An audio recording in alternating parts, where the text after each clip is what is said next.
أعوذ بالله من الشيطان الرجيم بسم الله الرحمن الرحيم إذا السماء انشقت وأذنت لربها وحقت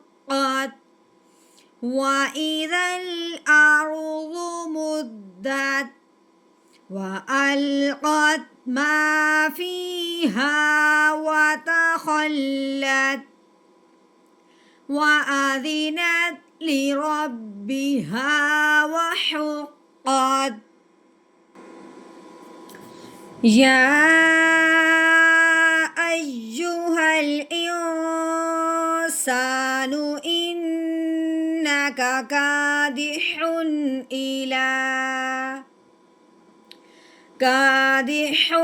إلى ربك كدحا فملاقيه فأما من أوتي كتابه بيمينه فسوف يحاسب حسابا يسيرا وينقلب إلى أهله مسرورا وأما من أوتي كتابه وراء ظهره فسوف يدعو ثبورا ويصلى سعيرا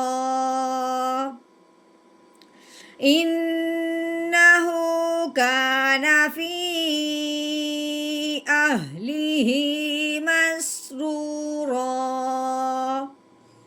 إنه ظن أن لن يحور بلى إن ربه كان به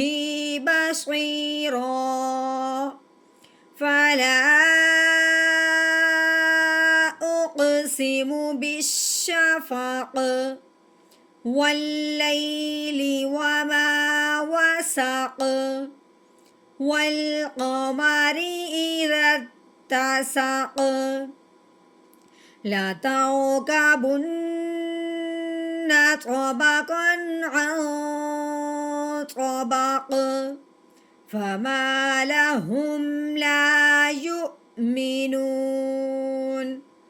وإذا قرئ عليهم القرآن لا يسجدون بل الذين كفروا يكذبون